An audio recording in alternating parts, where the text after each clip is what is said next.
अस्सलाम वालेकुम स्टूडेंट्स।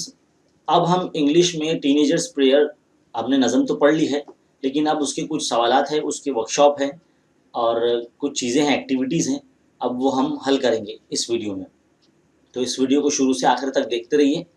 तो चलिए यहाँ पर आप देख सकते हैं नज़म हमने कल पढ़ ली थी, उम्मीद है आपको बहुत अच्छी तरीके से समझ में आई होगी।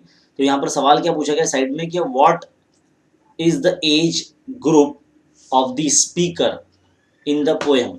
मतलब नज़म में जो पोएट है जिन्होंने टीनेजर्स प्रेयर लिखी है, तो इसमें जो किरदार बताया गया है उस हिसाब से जो जिसकी पोएम है, एक टीनेजर्स की पोएम है। टीनेजर्स का मतलब होता है जिनकी उम्र 13 से लेके 18 के बीच में होती है।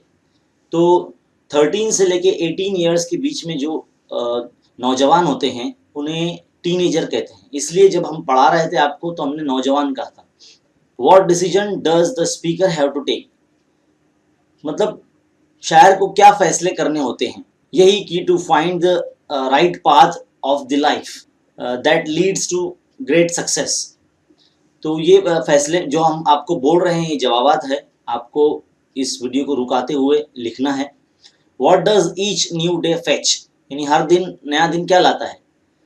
हर नया दिन जो है वो ब्रिंग न्यू बिगनिंग्स है ना, नई चुनौतियां लेकर आता है, नए मौके लेकर आता है। तो इस तरह से आपको लिखना है कि ईच डे फैचेस, फैच है ना, ये फैच लफ्ज़ है। फैच लफ्ज़ का मतलब होता है लाना, या फिलहाल इसकी मीनिंग खींचना भी होते हैं।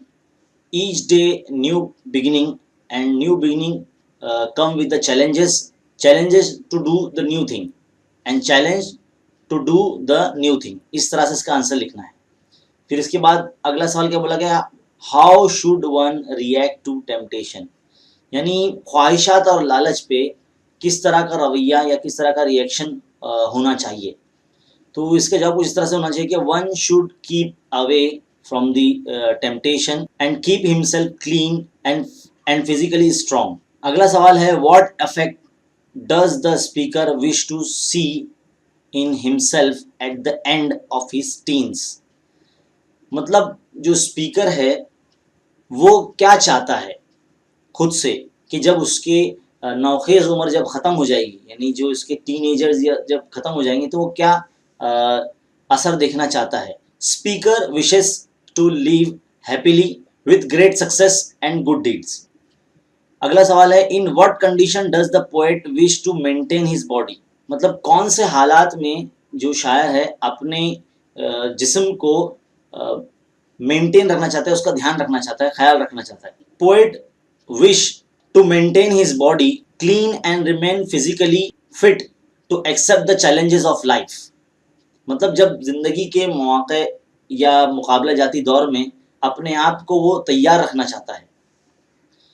अगला सवाल है, whose company does the poet wish for in the walk of life. जिंदगी की राह में जो शायर है वो किसका साथ चाहता है। जाहिर सी बात है खुदा का साथ चाहता है कि खुदा की रहनुमाई उसके साथ में हो। तो चलिए अब आगे बढ़ते हैं। यहाँ पर जो वर्कशॉप है अब हम करने जा रहे हैं। क्वेश्चन नंबर 1 है, choose the correct alternative and complete the given sentence.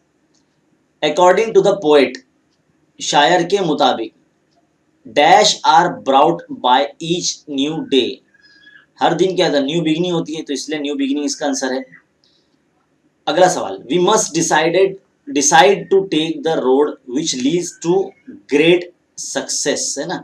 हम हमेशा ऐसे रास्ते को चुनना चाहते हैं या चुनते हैं जो बड़ी कामयाबी की तरफ जाता है। अगला सवाल क्या है, the poet pray to the lord to help him stand for what is right, है ना। पढ़ते पढ़ते ही आपको जवाब आ जाएंगे, क्योंकि अगर नज़म अच्छे से पढ़ी है तो ये जो वर्कशॉप है ये भी बहुत अच्छे से कर लेंगे आप। नंबर डी, है ना। चौथा सवाल है, the poet wants to see that his teenage years have been the dash years of his life, best years. शायर क्या सोचता है कि जब उसके टीनेजर्स ईयर्स जब ख़त्म हो जाएंगे और जब वो सोचेगा, देखना चाहता है, तो किस तरह से देखना चाहता है कि मेरे जो नौखेज़ उम्र थी वो बहुत अच्छी गुजरी। तो बेस्ट इधर पर आएगा इसका। अच्छा, अब बारी आती है क्वेश्चन नंबर 2 की। यहाँ पे क्या बोला गया है, find and right the pair of rhyming words. Rhyming word क्या क्या आए हैं, तो यहाँ राइमिंग वर्ड जो है हम आपको बता देते हैं, पीछे पेज पर चलेंगे। देखिए सबसे पहला राइमिंग वर्ड था मेक, उसके साथ था टेक, मेक टेक ये एक है। फिर है सक्सेस डिस्ट्रेस, है ना। फिर उसके बाद है सी मी, फिर उसके बाद है वे और डे ये है। तो इतने अल्फाज है जो राइमिंग वर्ड में आते हैं। तो ये जो सारे अल्फाज है आपको यहाँ पर लिख देने होंगे पांचों की जगह पर। अच्छा, सवाल नंबर 3 क्या बोलता है, what is the rhyming scheme of the poem. यानी जो राइमिंग लिखने का जो तरीका है वो क्या है। Choose the correct one of them following options. In options में से सही मुतबादिल में से चुनकर लिखना है आपको। तो देखिए मैं आपको बताता हूँ कि कैसे चेक करना होता है। मान लीजिए अभी ये जो पहली लाइन है जिसमें आखिरी लफ्ज़ है बिगिनिंग्स है, तो हम इसको ए दे देते हैं।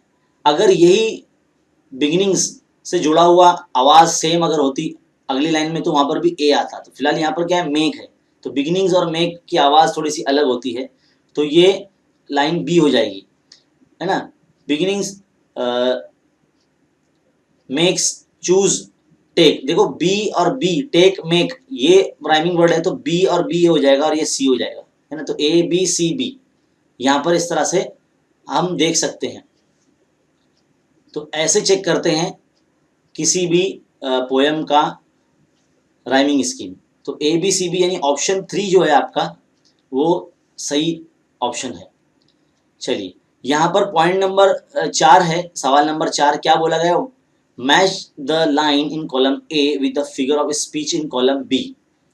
कॉलम ए और कॉलम बी के अंदर हमको लगाना। देखिए हमने उर्दू में जिस तरह से सनाएं बदाएं देखी हैं, जैसे कि सनत इश्तियारा है, तलमी है, तजाद है, मुबालिगा है, वैसे ना इंग्लिश में भी है ना कुछ फिगर ऑफ स्पीच होती है। मतलब कौन सी यहाँ से जो लाइन है वो कौन सी सनत की है वो हमें लगाना है।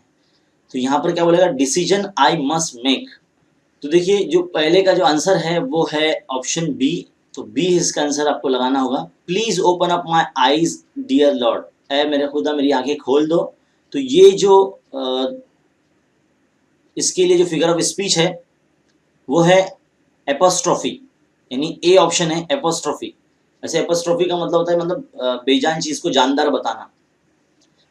Number 3 travel down the darkened road, travel down the darkened road. तो डी डी की जो आवाज़ यहाँ पे सेम कॉमन आ रही है, इसके लिए यहाँ पर एलिट्रेशन यानी ऑप्शन डी जो होगा इसका आंसर होगा।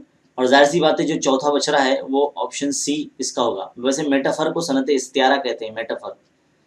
एलिट्रेशन इसमें क्या होता है कि दो लफ्ज़ की जो शुरुआत की जो हुरूफ है उसकी आवाज़ बार बार सुनाई देती है।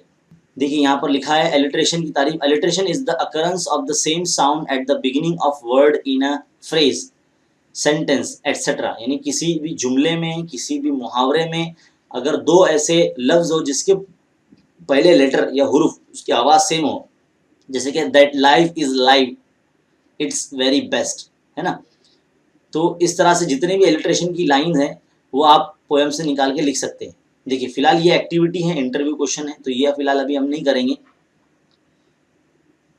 10 क्वेश्चन बनाना है। यहाँ पर कोई ऐसा नौजवान है जिसकी उम्र 13 से 18 साल के बीच में है, जो काफ़ी कामयाब बना है, या वो टीवी एक्टर हो सकता है, या फिर म्यूजिशियन हो सकता है, या कोई भी हो सकता है, कोई स्टूडेंट हो सकता है, या घर का कोई मेंबर हो सकता है, या आपके इलाके में कोई हो सकता है। तो उसका इंटरव्यू लीजिए आप और 10 सवाल पूछिए। तो ये आपको आना चाहिए, ये आप खुद से करें।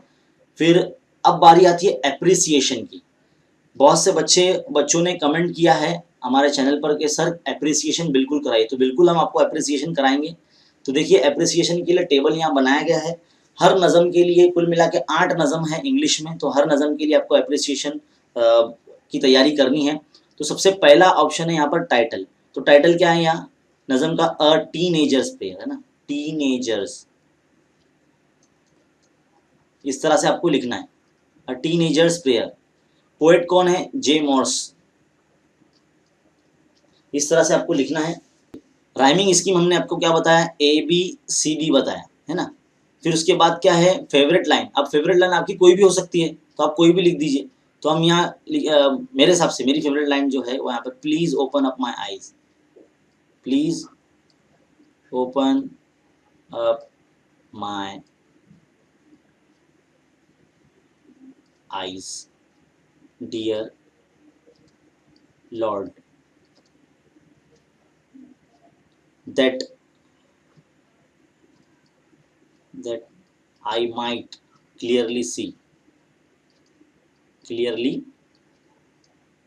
ना। मेरी आंखें खोल दो ताकि मैं साफ तौर से देख सकूं। थीम और सेंट्रल आइडिया जो है इस नज़म का क्या है, देखिए सेंट्रल आइडिया आपको इस तरह से लिखना है कि ये जो साल होते हैं 13 से लेकर 18 तक, टीनेजर्स ईयर्स होते हैं, ये बहुत इंपॉर्टेंट होते हैं और ज़िंदगी का मोड़ जो है इसी वक्त आता है।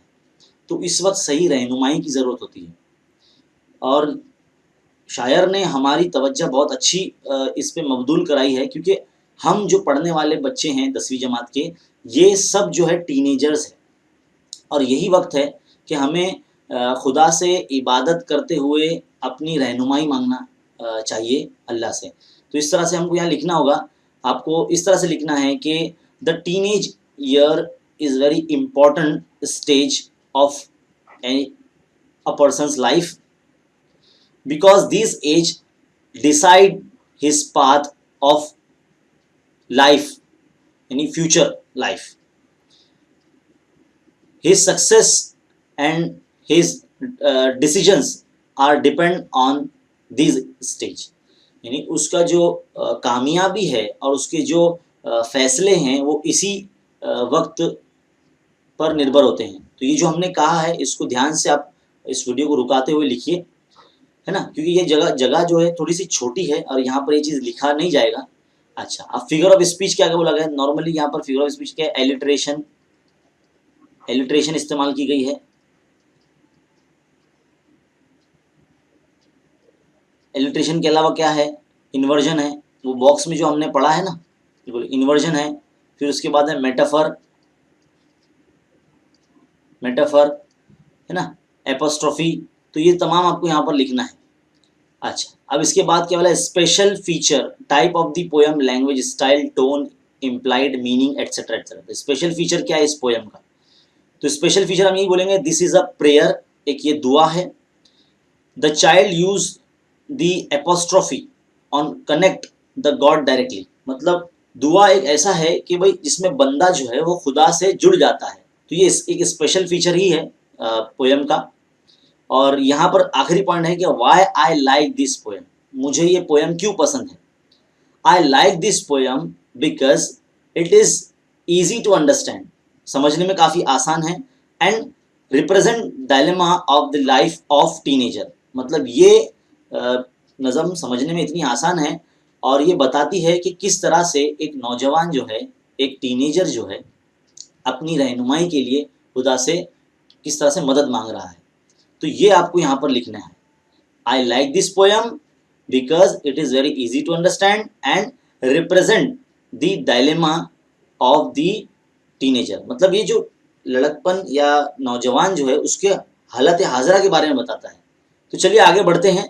अगला जो है, compose a short prayer in English asking God to guide you in a, देखिए ये अमली काम है, ये इस पे हम ज़्यादा ये नहीं कर सकते, तो इसके लिए आगे बढ़ जाते हैं। सवाल नंबर 9 की तरफ जाते हैं। Look around in your vicinity, अपने अतराफ में देखिए, your family, friends, neighbour, classmate वगैरह वगैरह, and right about any 4 teenagers who have made a name for themselves by doing something extraordinary, मतलब तुम्हें एक ऐसे नौजवान या ऐसे टीनेजर के बारे में लिखना है जिसने 13 से लेके 18 साल की उम्र के दरमियान में कुछ ऐसा कारनामा किया जिससे उसका नाम हुआ है, जिसने अच्छा काम किया है। तो आपको उसके बारे में लिखना है। क्या है यहाँ पर, फैमिली है, फ्रेंड्स है, नेबर्स है, क्लासमेट है, तो इन सब में से कोई एक एक के नाम लिखकर और उसके बारे में उसने जो काम किया है वो आपको लिखना है। तो इस तरह से छोटा सा काम है, ये करना है आपको। तो यहाँ पर जो है टीनेजर्स प्रेयर का जो है वर्कशॉप है यहाँ पर एंड हो जाता है। उम्मीद है ये जो सेक्शन है ये आपको अच्छी तरीके से समझ में आया होगा और इंशाल्लाह ऐसे वीडियोस हम आपके लिए लाते रहेंगे, बस आपका साथ चाहिए। और बहुत जल्द हम जो दूसरी पोएम है बास्केटफुल मूनलाइट, उसका एक्सप्लेनेशन उर्दू में लेकर आएंगे और उसकी जो वर्कशॉप है वो भी हम आपको कराएंगे। तो देखने के लिए बहुत बहुत शुक्रिया। ऐसी तरह से बने रहिए हमारे चैनल के साथ और देखते रहिए खान्स अकेडमी और ज़्यादा से ज़्यादा उर्दू के बच्चों में शेयर कीजिए। शुक्रिया।